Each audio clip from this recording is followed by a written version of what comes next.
కేంద్ర ప్రభుత్వ రంగ సంస్థలు, ప్రైవేటు సంస్థలు పెట్టుబడులను ఆకర్షించడమే లక్ష్యంగా ఏపీ ప్రభుత్వం కృషి చేస్తుంది. ఈ క్రమంలో సీఎం చంద్రబాబుతో టాటా గ్రూప్ చైర్మన్ నటరాజన్ చంద్రశేఖరన్ ఇవాళ భేటీ కానున్నారు. ఉండవల్లిలోని చంద్రబాబు నివాసంలో ఉదయం 10:30 గంటలకు ఈ సమావేశం జరగనుంది. ఇక అనంతరం సిఐఐ ఐజీ చంద్రజిత్ బెనర్జీ నేతృత్వంలో ప్రతినిధుల బృందంతో ముఖ్యమంత్రి సమావేశమవుతారు. రాష్ట్రంలో పెట్టుబడుల ఆకర్షణకు ప్రభుత్వం తీసుకురానున్న నూతన పారిశ్రామిక విధానంపై సిఐఐ ప్రతినిధులతో చంద్రబాబు చర్చిస్తారు. తెలంగాణ సీఎం రేవంత్ రెడ్డి ఢిల్లీ వెళ్లారు. ఇవాళ ఆయన అగ్ర నేతలతో సమావేశం కానున్నారు అని కాంగ్రెస్ పార్టీ వర్గాలు తెలియజేశాయి. సోనియా, రాహుల్ గాంధీతో సమావేశమై టీపీసీసీ అధ్యక్షుడి నియామకం, మంత్రివర్గ విస్తరణ, నామినేటెడ్ పదవుల భర్తీపై చర్చించనున్నారు. అనంతరం తుది నిర్ణయం తీసుకోనున్నారు. పార్టీ సంస్థాగత ప్రధాన కార్యదర్శి కేసీ వేణుగోపాల్తో భేటీలో టీపీసీసీ కార్యవర్గంపైన చర్చించనున్నారు. టీపీసీసీలో 4 కార్యనిర్వాహక అధ్యక్ష పదవులను భర్తీ చేసేందుకు అధిష్టానం కసరత్తు చేస్తోంది. రెడ్డి, మైనార్టీ వర్గాలకు కేటాయించే అవకాశాలు ఉన్నట్లు సమాచారం. కాగా ఎన్నికల సమయంలో కాంగ్రెస్ పార్టీ ఇచ్చిన హామీ మేరకు 2 లక్షల రుణమాఫీ చేసినందుకు రైతులతో వరంగల్ ఏర్పాటు చేయనున్న భారీ బహిరంగ సభకు సంబంధించి సోనియాను ఆహ్వానించనున్నట్లు కాంగ్రెస్ వర్గాలు చెబుతున్నాయి. 32.50 లక్షల మంది రైతులను రుణ విముక్తులను చేసేందుకు ప్రభుత్వం స్వల్ప వ్యవధిలోనే 31,000 కోట్లను కేటాయించడాన్ని ప్రజల్లోకి తీసుకువెళ్లేందుకు వరంగల్ సభను తలపెట్టారు. కాగా టీపీసీసీ చీఫ్ రేస్లో బీసీల నుంచి మాజీ ఎంపీ మధుయాష్కి గౌడ్, ఎస్టీల నుంచి ఎంపీ బలరాం నాయక్, ఎస్సీల నుంచి ఏఐసీసీ కార్యదర్శి సంపత్ కుమార్, ధర్మపురి ఎమ్మెల్యే అడ్లూరి లక్ష్మణ్ ఉన్నారు. పేదల జీవితాల్లో వెలుగులు నింపుతానని, పేదలకు కడుపు నిండా అన్నం పెడితే అదే మానసిక సంతృప్తి అని ముఖ్యమంత్రి చంద్రబాబు అన్నారు. కృష్ణా జిల్లా గుడివాడలోని రామబ్రహ్మం పార్కులో అన్న క్యాంటీన్ను ఆయన ప్రారంభించారు. సీఎం సతీమణి భువనేశ్వరి ప్రజలకు భోజనం వడ్డించారు. అనంతరం సీఎం, ఆయన సతీమణి ప్రజలతో కలిసి అన్న క్యాంటీన్లోనే భోజనం చేశారు. భోజనం చేసే సమయంలో పేదలతో ముఖ్యమంత్రి మాట్లాడారు. త్వరలో జన్మభూమి 2.0 కార్యక్రమాన్ని అమలు చేసి ప్రజల కష్టాలను పరిష్కరిస్తామని అన్నారు. ఇక అన్న క్యాంటీన్ను ప్రారంభించిన అనంతరం ముఖ్యమంత్రి చంద్రబాబు పేదలతో మాటామంతి నిర్వహించారు. టీడీపీ వ్యవస్థాపకుడు ఎన్టీఆర్ తిరుపతిలో అన్నదానం ట్రస్ట్ ను ప్రారంభించారని, ఆయన ప్రారంభించిన అన్నదానం ట్రస్ట్ ద్వారా టీటీడీతో సంబంధం లేకుండా రోజుకు 1,00,000 మందికి పైగా భోజనం పెడుతున్నారని అన్నారు. ఇక తూర్పుగోదావరి జిల్లా గన్నవరంలో డొక్కా సీతమ్మ వచ్చిన వారందరికీ భోజనం పెట్టేవారని, వీరిద్దరి స్ఫూర్తితోనే 2018లో అన్న క్యాంటీన్లను ప్రారంభించినట్లు తెలియజేశారు. తొలి విడతగా 100 అన్న క్యాంటీన్లను ప్రారంభిస్తామని, సెప్టెంబర్ నెలాఖరుకు రాష్ట్ర వ్యాప్తంగా 203 అన్న క్యాంటీన్లను ప్రారంభిస్తామని తెలియజేశారు.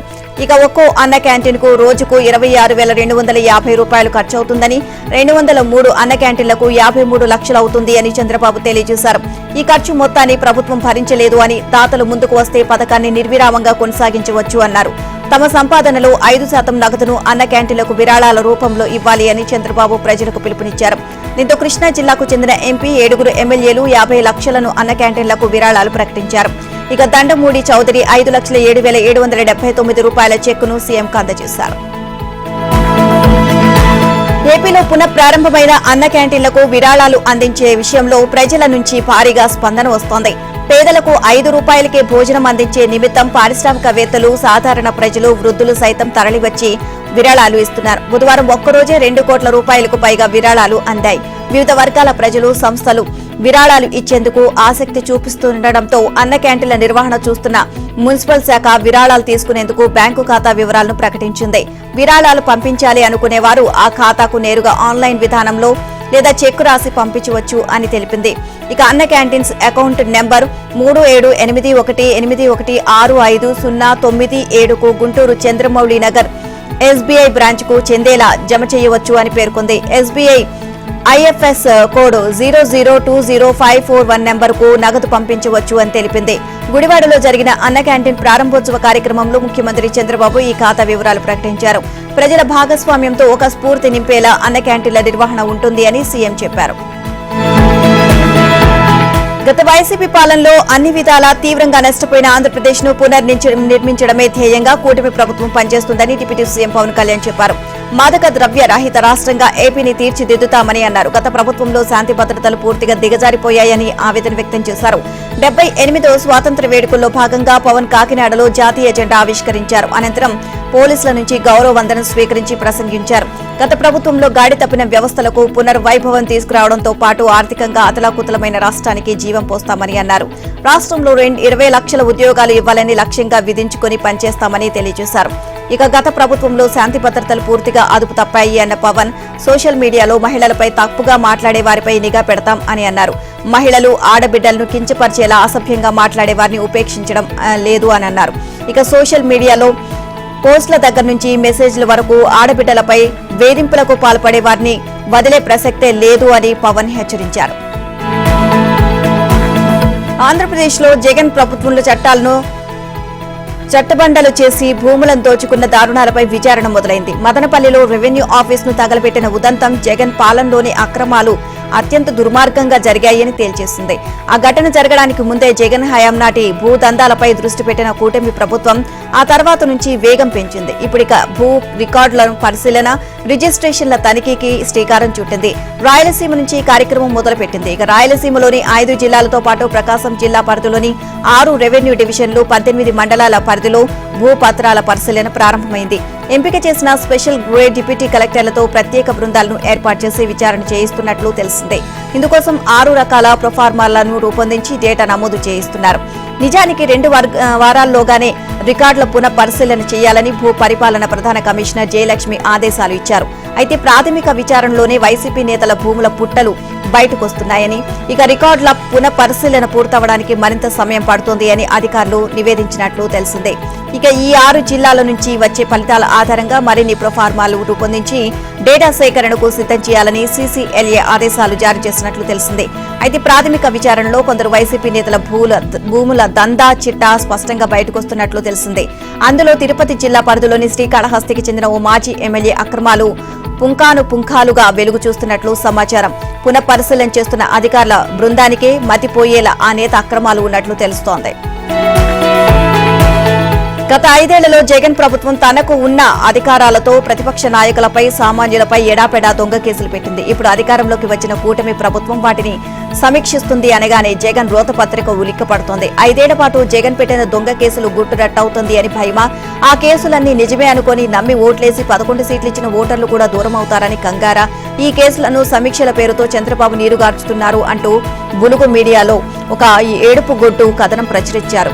ఇక పోలీసులను అడ్డగోలుగా ఉపయోగించుకుని అక్రమ కేసులు పెట్టడానికి జగన్ కి ఏ అధికారాలైతే ఉన్నాయో వాటిని సమీక్షించి తప్పొప్పులు తేల్చడానికి కూడా కూటమి ప్రభుత్వానికి అవే అధికారాలు ఉంటాయి.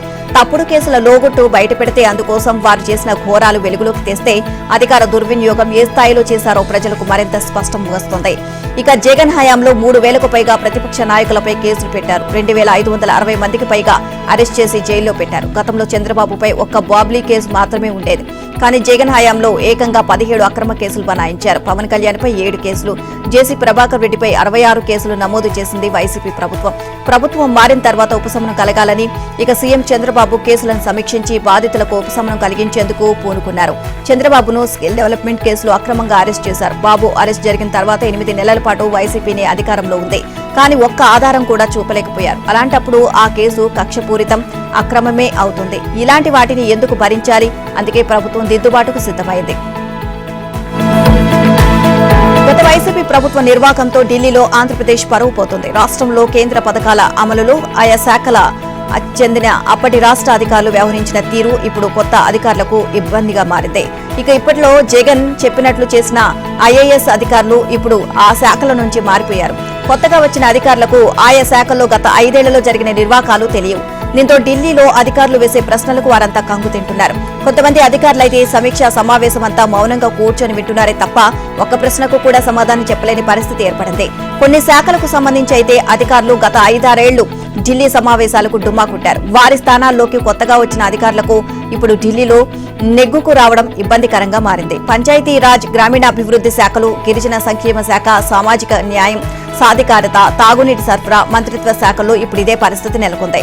ఉదాహరణకు గ్రామీణాభివృద్ధి శాఖకు సంబంధించి ఇటీవల ఢిల్లీలో జరిగిన ఉన్నత స్థాయి సమీక్షలో రాష్ట్ర అధికారులు పాల్గొన్నారు. టీడీపీ కూటమి ప్రభుత్వం వచ్చాక చేపట్టిన పాలనా ప్రక్షాళనలో భాగంగా ఈ శాఖలో అనేక మార్పులు చేపట్టారు. కొత్త అధికారులను ఇక్కడ నియమించారు. ఉపాధి హామీ పథకంలో ఇక మెటీరియల్ కంపోనెంట్ విచ్చలవిడిగా దుర్వినియోగం చేశారు అంటూ కేంద్ర అధికారులు నిలదీశారు. దీంతో ఏం సమాధానాలు చెప్పాలో వారికి అర్థం కాలేదు. అప్పట్లో ఆంధ్రప్రదేశ్ కి చెందిన ఉపాధి అధికారి కొన్ని జిల్లాల్లో మెటీరియల్ కంపోనెంట్ పనులు విపరీతంగా మంజూరు చేశారని కేంద్ర అధికారులు ఆక్షేపించారు. కొన్ని జిల్లాల్లో లేబర్ కాంపోనెంట్ కు అనుగుణంగా కాకుండా అధికంగా ఆ అధికారి పనులు చేయించారని తప్పుపట్టారు. ఇలా సమీక్షా సమావేశం జరిగినంతసేపు కేంద్ర అధికారులు ప్రశ్నలు వేస్తూనే ఉండగా ఎలా స్పందించాలో తెలియక అధికారులు ఇబ్బంది పడ్డారు.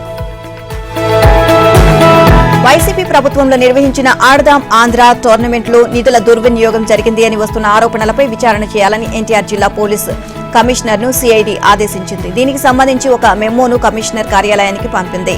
వైసీపీ ప్రభుత్వం సీఎం కప్, ఆడదాం ఆంధ్ర పేర్లతో kabaddi, volleyball, kho kho, ball, badminton, shuttle క్రీడలకు టోర్నమెంట్లను నిర్వహించింది. మండల, నియోజకవర్గ, జిల్లా, రాష్ట్ర స్థాయిలో ఈ టోర్నమెంట్ నిర్వహించింది. ఒక్కో దశలో విజేతలకు ఒక్కో విధంగా నగదు బహుమతిని ప్రకటించింది.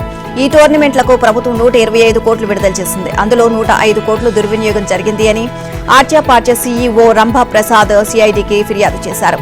ఈ దుర్వినియోగంలో అప్పటి మంత్రులు ఆర్కే రోజా, ధర్మాన కృష్ణదాసుల పాత్ర ఉంది అని ఆరోపించారు. ఈ ఫిర్యాదును స్వీకరించిన సిఐడి దీనిపై విచారణ చేయాలని ఎన్టీఆర్ జిల్లా పోలీస్ కమిషనర్ రాజశేఖర్ బాబుకు ఆదేశాలు ఇచ్చింది. సినీ నటుడు, శాసనసభ్యుడు నందమూరి బాలకృష్ణ ప్రాతినిధ్యం వహిస్తున్న హిందూపురం నియోజకవర్గంలో వైసీపీకి బిగ్ షాక్ తగిలింది. వైసీపీకి చెందిన హిందూపురం మున్సిపల్ చైర్పర్సన్ ఇంద్రజతో పాటు 8 మంది కౌన్సిలర్లు బాలకృష్ణ సమక్షంలో కూటమిలో చేరారు. కూటమి ప్రభుత్వం ఏర్పడ్డాక వైసీపీకి చెందిన పలువురు కౌన్సిలర్లు పార్టీ వీడడానికి సిద్దమయ్యారు. ఇక ఎమ్మెల్యే నుంచి గ్రీన్ సిగ్నల్ రాకపోవడంతో వేచి చూశారు. గురువారం ఆయన నియోజకవర్గ పర్యటనకు రావడంతో ఎమ్మెల్యే నివాసంలో చైర్పర్సన్ ఇంద్రజ, కౌన్సిలర్లు టీడీపీలో చేరారు.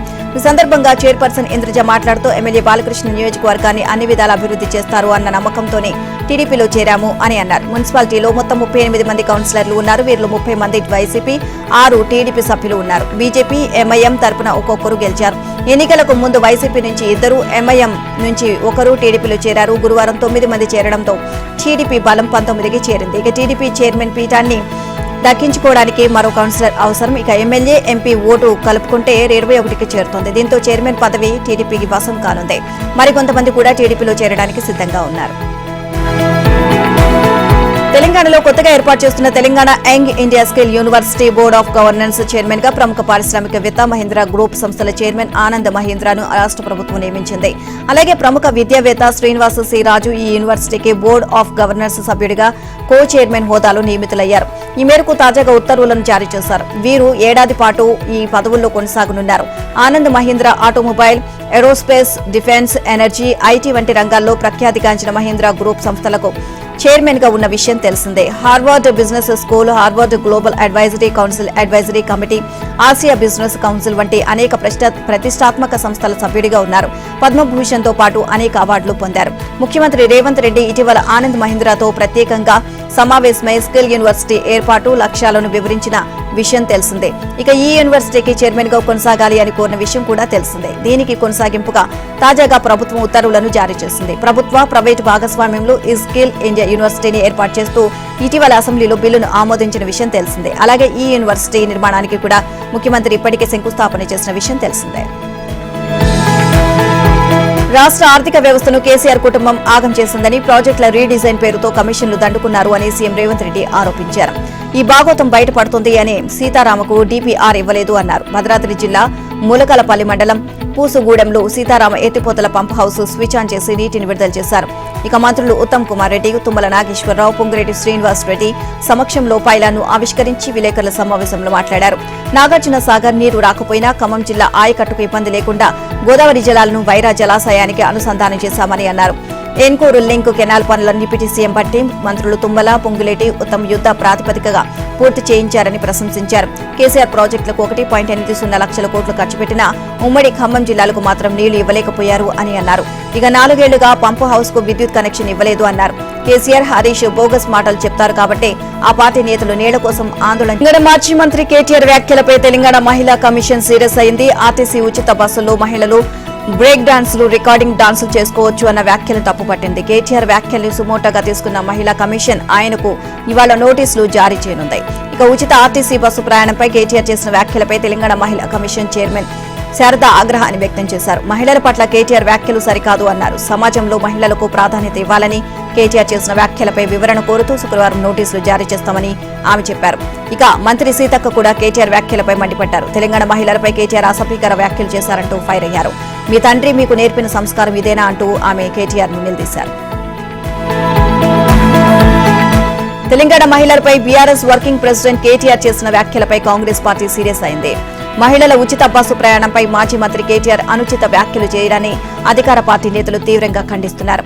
ఈ నేపథ్యంలో కేటీఆర్ వ్యాఖ్యలకు నిరసనగా కార్యక్రమాలు చేపట్టాలని పార్టీ శ్రేణులకు టీపీసీసీ పిలుపునిచ్చింది. దీంతో ఇవాళ రాష్ట్ర వ్యాప్తంగా కేటీఆర్ దిష్టిబొమ్మల దగ్ధం చేయాలని సూచించింది. తెలంగాణ మహిళలను కించపరుస్తూ బస్సులలో బ్రేక్ డాన్సులు, రికార్డింగ్ డాన్సులు చేయండి అని కేటీఆర్ అనుచిత వ్యాఖ్యలు చేశారు. ఈ వ్యాఖ్యలపై కాంగ్రెస్ వర్కింగ్ ప్రెసిడెంట్ మహేష్ కుమార్ గౌడ్ తీవ్రంగా మండిపెట్టారు.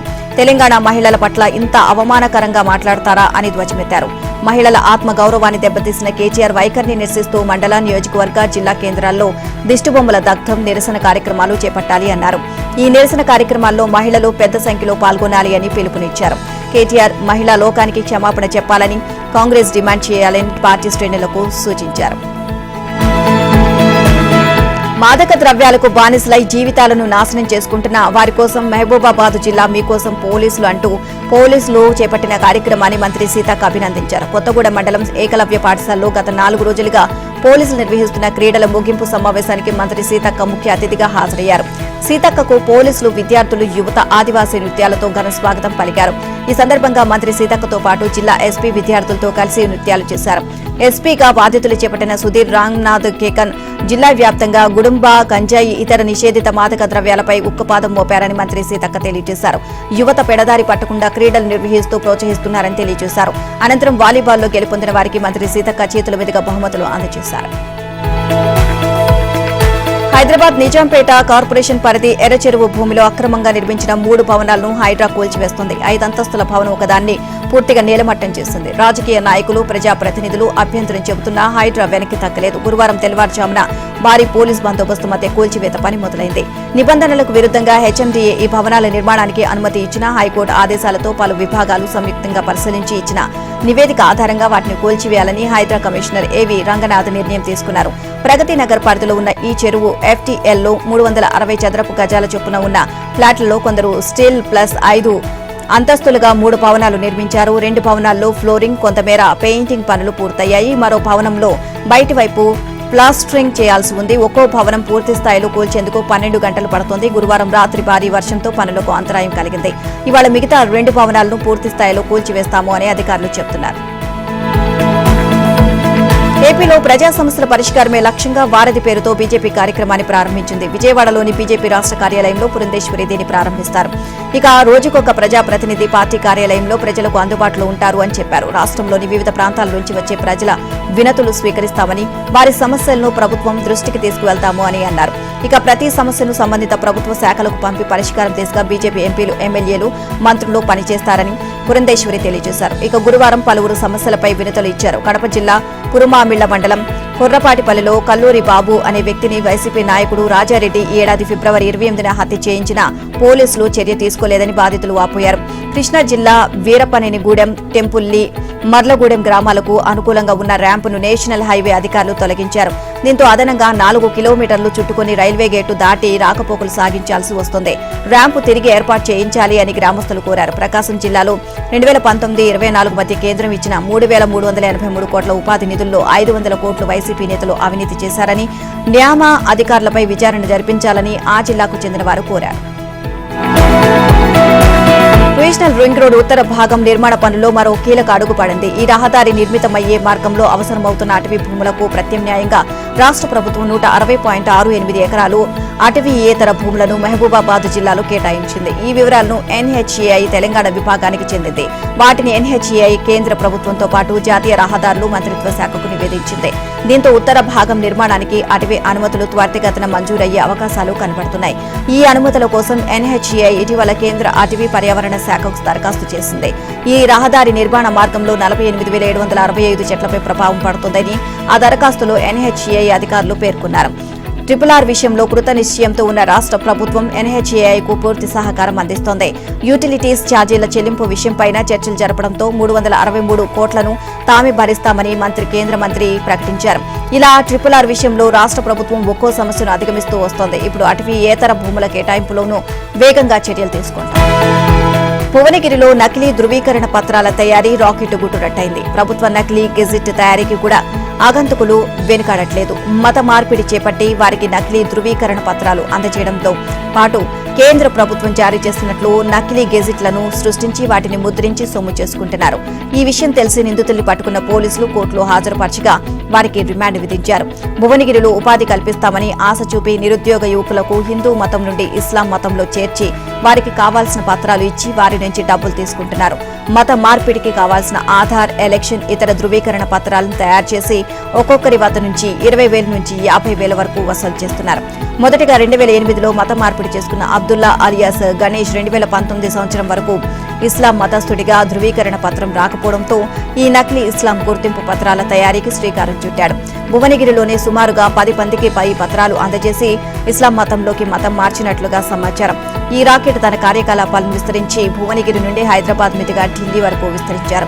పోలీసులు గుర్తించిన నలుగురు A1, అబ్దుల్లా, A4 మరికుక్కల గీరులు పోలీసులకు చిక్కగా వారి నుండి కంప్యూటర్లు, నకిలీ సర్టిఫికేట్లు, నకిలీ స్టాంపులు, నకిలీ గెజిట్ నోటిఫికేషన్ జిరాక్స్ పత్రాలను పోలీసులు స్వాధీనం చేసుకున్నారు. హైదరాబాద్ లో ఒక్కసారిగా వర్షం దంచుకొట్టింది. మాదాపూర్, గచ్చిబౌలి, కొండాపూర్, లింగంపల్లి, చందానగర్, మియాపూర్, ముషీరాబాద్, కవాడిగూడ, రామ్నగర్, గాంధీనగర్, అశోక్ నగర్, చిక్కడపల్లితో సహా నగర వ్యాప్తంగా పలుచోట్ల కుండపోత వర్షం కురిసింది. భారీ వర్షంతో నగరంలో పలుచోట్ల ట్రాఫిక్ జామ్ అయింది. వానలో వాహనాలు ముందుకు కదలకపోవడంతో జనం ఇబ్బంది పడ్డారు. హైదరాబాద్ లో భారీ వర్షంతో జీహెచ్ఎంసీ సిబ్బంది అప్రమత్తమయ్యారు. వరద నీరు నిలిచిపోయిన ప్రాంతాల్లో సహాయక చర్యలు చేపట్టారు. ఇక నగర వ్యాప్తంగా కుండపోత వర్షం పడడంతో లోతట్టు ప్రాంతాల ప్రజలు అప్రమత్తంగా ఉండాలని బల్దియా సూచించింది. ఈ నేపథ్యంలో అవసరం లేకుండా ఎవరూ బయటకు రావద్దని జీహెచ్ఎంసీ హెచ్చరించింది. అత్యవసర సేవల కోసం టోల్ ఫ్రీ నంబర్లకు ఫోన్ చేయాలని కోరింది. ఇదిలా ఉంటే తెలంగాణలో రాష్ట్ర వ్యాప్తంగా మరో 3 రోజుల పాటు భారీ వర్షాలు కురుస్తాయని వాతావరణ శాఖ హెచ్చరించింది. హైదరాబాద్ కు ఆరెంజ్ అలర్ట్, 3 జిల్లాలకు ఎల్లో అలర్ట్ జారీ చేశారు. నాడు దివి నుంచి భూమికి గంగను దించేందుకు భగీరథ మహర్షి మహాప్రయత్నమే చేశారు. నేడు తుంగభద్రమ్మను కాపాడుకునేందుకు ఇంజనీర్లు భగీరథ ప్రయత్నం చేస్తున్నారు. తుంగభద్ర జలాశయంలో కొట్టుకుపోయిన 19వ నెంబర్ క్రస్ట్ గేటు స్థానంలో స్టాప్ లాక్ బిగించే ప్రక్రియ పగడబందీగా మొదలైంది. ప్లాన్ ఏలో భాగంగా అత్యంత సున్నితమైన ప్రమాదకరమైన పనులను చేపట్టారు. జిందాలో తయారు చేయించిన స్టాప్ లాక్ తొలి బ్లాక్ ను గురువారం భారీ వాహనంపై ఆనకట్ట వద్దకు తరలించారు. క్రస్ట్ గ్రేట్ల నిపుణుడు కన్నయ్య నాయుడు 5 ఇంజనీర్ల పర్యవేక్షణలో తమిళనాడుకు చెందిన కార్మికులు బ్లాక్ ను కిందికి దించారు. 60 అడుగుల వెడల్పు, 4 అడుగుల ఎత్తు, 13 టన్నుల బరువైన భారీ ఇనుప నిర్మాణం ఇది. అయితే కొలతల్లో కాస్త తేడా వచ్చింది. రాతి గేట్ వాల్ కన్నా ప్రస్తుతం తయారు చేయించిన స్టాప్ లాక్ 2 అంగుళాలు ఎక్కువైంది. దీంతో 2 వైపులా ఒక్కో అంగుళం చొప్పున అరగదీశారు. ఇక ఇవాళ స్టాప్ లాక్ బ్లాక్ ను అమర్చే ప్రక్రియ తిరిగి ప్రారంభిస్తారు. సుమారు 110 మంది కార్మికులు ఇందులో భాగస్వాములయ్యారు. ఇక స్పిల్ వే నుంచి శరవేగంగా దూసుకొస్తున్న నీటి వాహన ప్రవాహాన్ని ఆపుతూ స్టాప్ లాక్ బ్లాక్ ను లోపలికి దించాలి. ఈ 11 అడుగుల ప్రయాణం నీళ్లలోనూ సాగుతోంది. అయితే కొట్టుకుపోయిన 19వ గేటు తాలూకు ముక్క ఒకటి లోపలి ఇరుక్కున్నట్లు గుర్తించారు. దాన్ని కూడా తొలగించాల్సి ఉంది. ఇది రాతి కట్టడం కావడంతో ఒక్క రాయి దెబ్బతిన్నా పెను ప్రమాదం తలెత్తే ప్రమాదం ఉందని ఇంజనీర్లు చెబుతున్నారు. ఈ నేపథ్యంలో ప్రతి అడుగు ఆచితూచి వేస్తున్నారు. ఇంజనీర్ల శ్రమ ఫలించి స్టాప్ లాక్ ఏర్పాటు విజయవంతం కావాలని కర్ణాటకలోని బళ్ళారి, రాయచూరు, కొప్పల్, ఆంధ్రప్రదేశ్లోని కర్నూలు, అనంతపురం, కడప ఆయకట్టు రైతులు ప్రార్థిస్తున్నారు. ఇక ఈ నేపథ్యంలో వరద వేగంలోనూ ప్రాణాలను పణంగా పెట్టి ఇంజనీర్లు, సిబ్బంది సాహసోపేతంగా పనిచేస్తున్నారు. జూనియర్ వైద్యురాలిపై అత్యాచారం జరిగిన కోల్కతా ఆర్జీకర్ వైద్య కళాశాల ఆసుపత్రిలో భయానక వాతావరణం నెలకొంది. గుర్తు తెలియని దుండగులు ఆసుపత్రిలో పెను విధ్వంసాన్ని సృష్టించారు.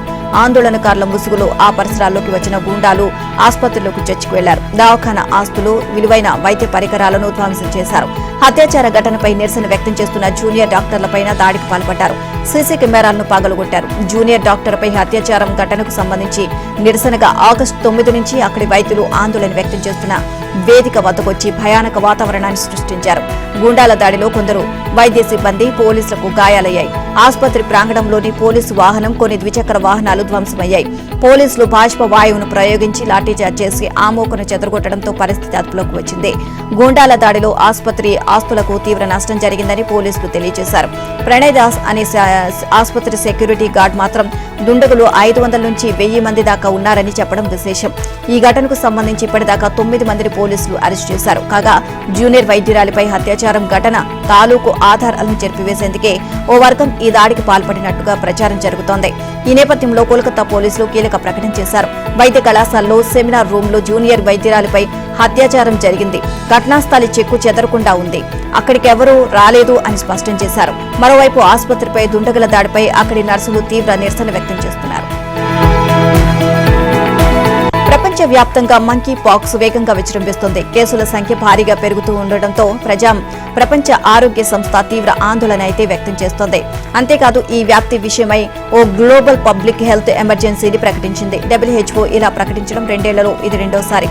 ఈ వ్యాధి సాధారణ ఫ్లూ వంటి తేలికపాటి లక్షణాల్లో మొదలవుతుంది. ఒక్కోసారి అరుదైన సందర్భాల్లో ప్రాణాంతకంగా మారి శరీరంపై చీముతో నిండిన గాయాలను కలిగిస్తోంది. ఇటీవల కాలంలో 10కి పైగా దేశాల్లో పిల్లలు, పెద్దలు ఈ వ్యాధి బారిన పడినట్లు నిర్ధారణ అయింది.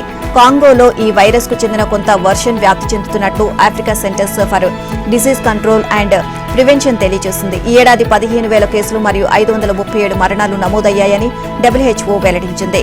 మంకీ పాక్స్ ను మొదట డెన్మార్క్ రాజధాని కోపెన్హెగన్లోని ల్యాబొరేటరీలో 1958లో కనుగొన్నారు. సింగపూర్ నుంచి దిగుమతి చేసుకున్న కోతులలో ఈ వైరస్ ను కనుగొన్నారు. 3-4 ఏళ్లలో ఈ వైరస్ మ్యూటేట్ అయినట్లు సంకేతాలు వెళ్లాయి. ఇక దీనివల్ల ఈ వైరస్ మనుషుల నుంచి మనుషులకు తేలికగా సంక్రమించేలా మారింది. అయితే 1970 వరకు కూడా ఇది మనుషులలో వ్యాపించిన దాఖలాలు కనిపించలేదు. కానీ డెమోక్రటిక్ రిపబ్లిక్ ఆఫ్ కాంగోలో ఓ 9 నెలల పిల్లాడిని ఆసుపత్రిలో చేర్చినప్పుడు ఆ బాలుడికి మంకీ పాక్స్ వైరస్ ఇన్ఫెక్షన్ సోకినట్లు గుర్తించారు. కానీ కొన్ని రోజుల తర్వాత పొంగు సోకి చనిపోయాడు. తాజాగా UK, ఇజ్రాయెల్, సింగపూర్ నుంచి ఆఫ్రికా దేశాలకు ప్రయాణం చేసి వచ్చిన వారిలోనూ ఈ వైరస్ కనిపించింది. ఈ వైరస్ ప్రబలవుతుండటంతో WHO ప్రపంచ ఆరోగ్య అత్యవసర పరిస్థితిని ప్రకటించింది.